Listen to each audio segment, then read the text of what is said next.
You're tuned in to the Tithing Hoax podcast, where we offer teachings, commentary, and insights about false tithing doctrines and the prosperity gospel.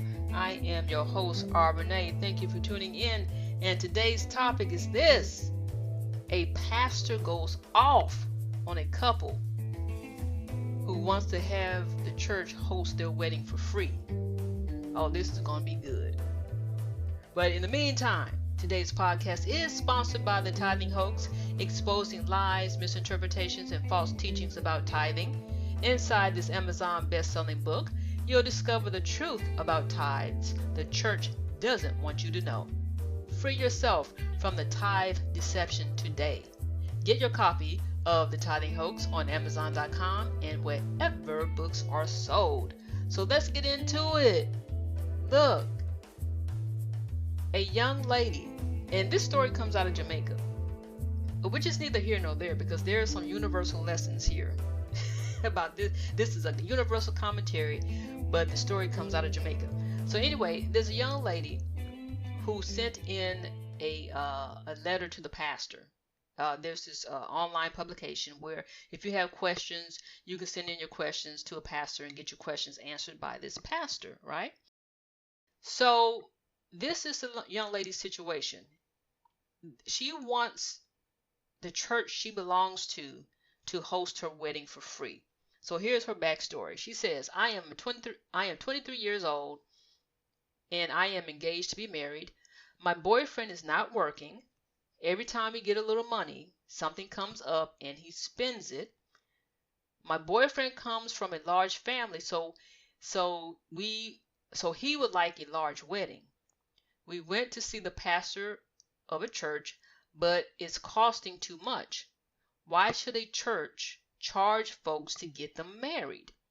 These things should be done for free by the church. Now, before I get into the pastor's commentary, let me say this, because just off the rip, there's a whole lot of things wrong with what this sister just said. And let this be a lesson to a lot of sisters. Any sisters out here listening to this right now?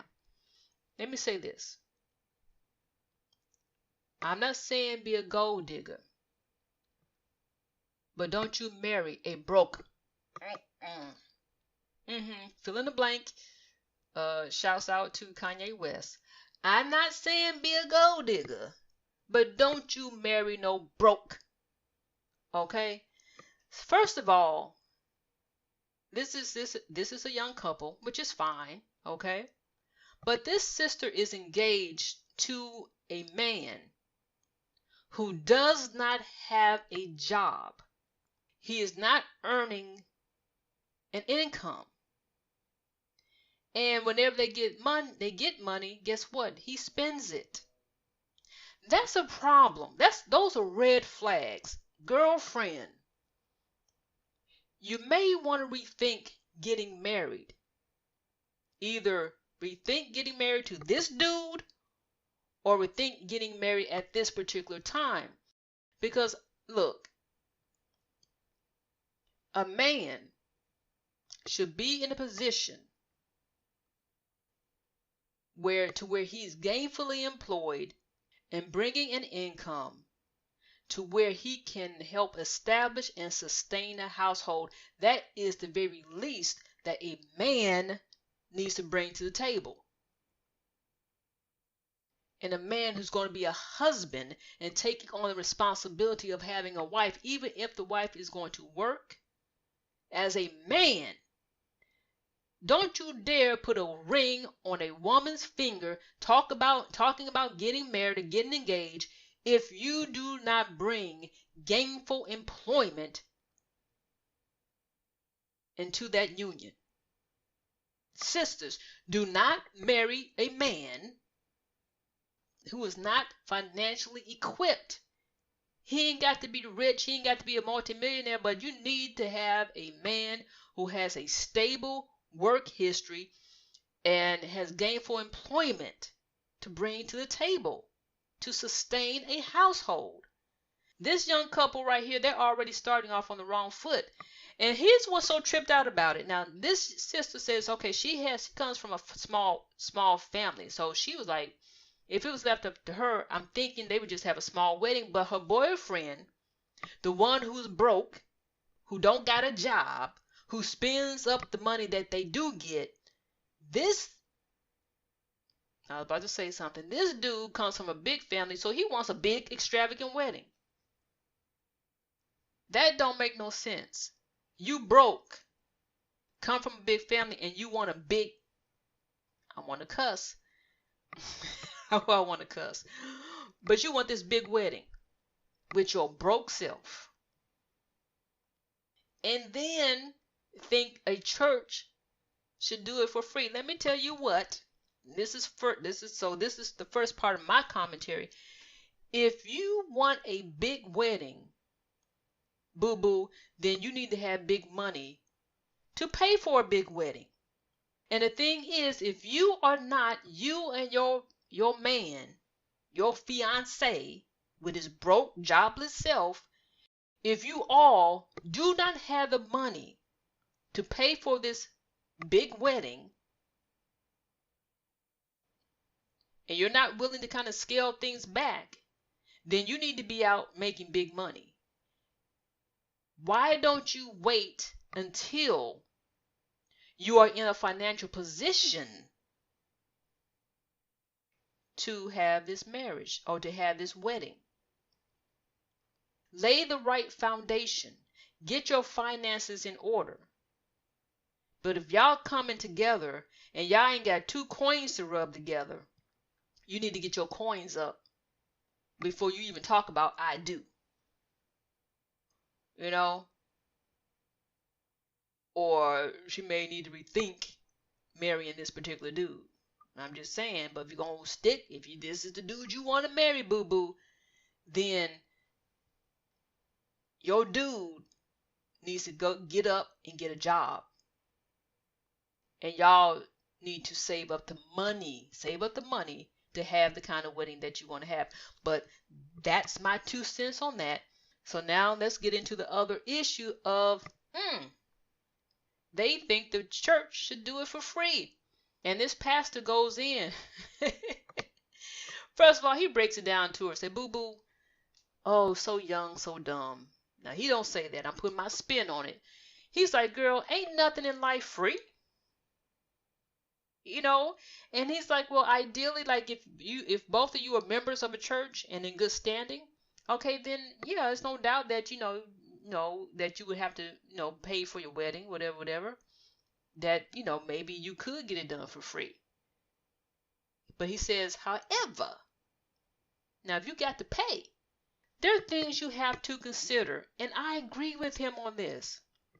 There are costs and expenses that the church incurs when weddings are hosted there. Okay? And I did a little research that just to kind of get an idea like what it would cost to rent out a church for a wedding. And on the low end it's it can be like from $200 to $400.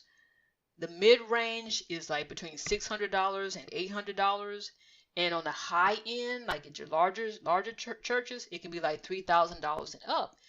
And a lot of things factor into that, such as the number of people who will be at the church for the wedding, and how many hours you want to use the church for your wedding.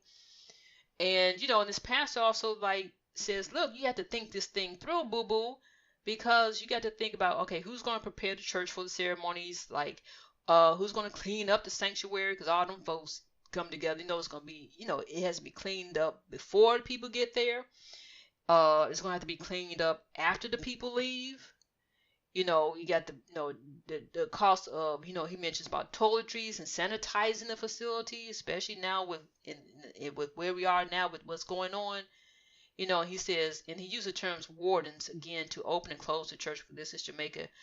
I guess wardens, I'm not sure exactly what that is, but whoever is responsible for, I guess, security of the church, to make sure that, to be there to open the church and close the church, making sure everything is nice and secure.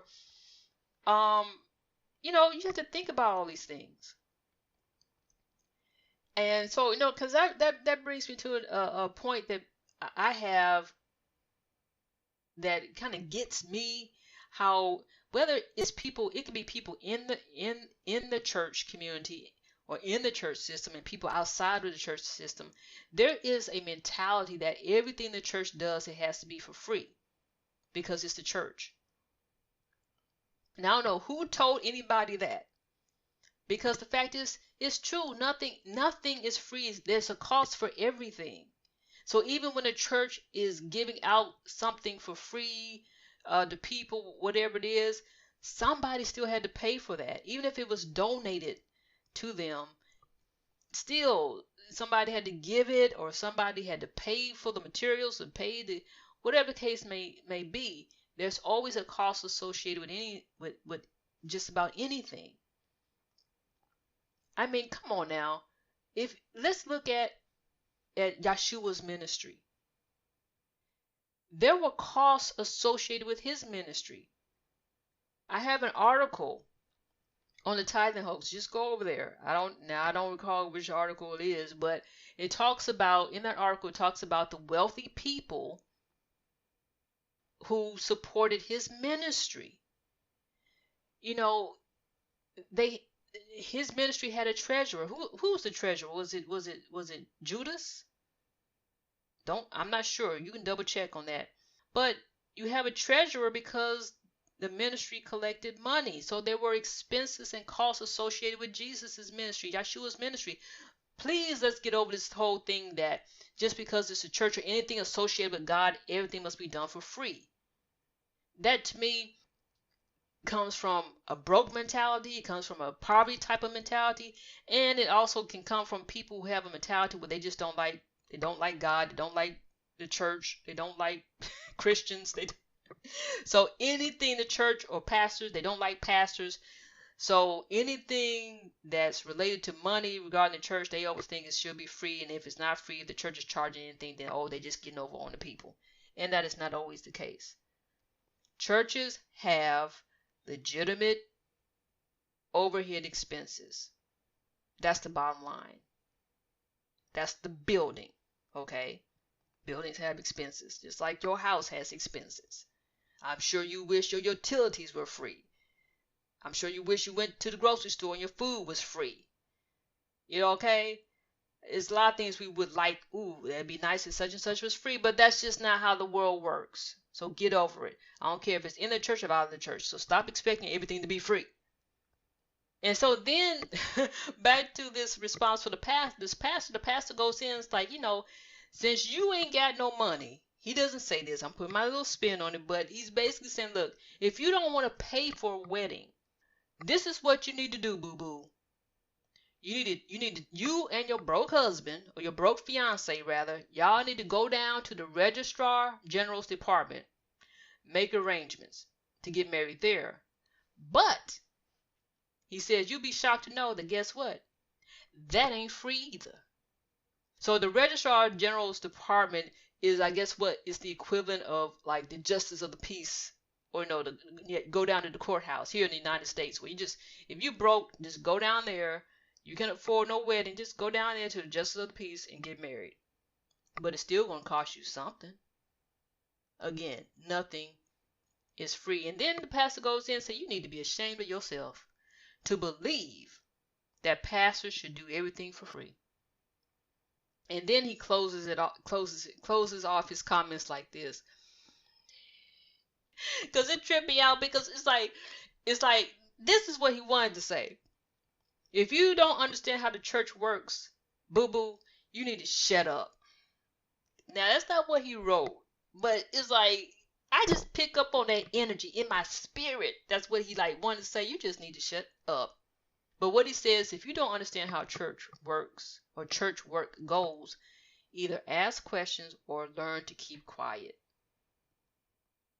So, yeah, I'm with the pastor on this. It's like, no, everything shouldn't be for free just because it's the church. Now, if it's a situation where you happen to belong to a church and you pay tithes and offerings there, whatever, you're in good standing with the church, then maybe you can work out something with the pastor where maybe it could be done. But I still wouldn't be surprised if the church still charged you something for that wedding.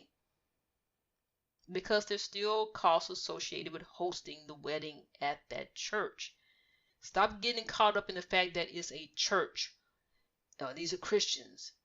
This is a building that requires people to put in work to get everything set up before and be there during and take care of things after you are long gone and gone on your honeymoon, boo-boo.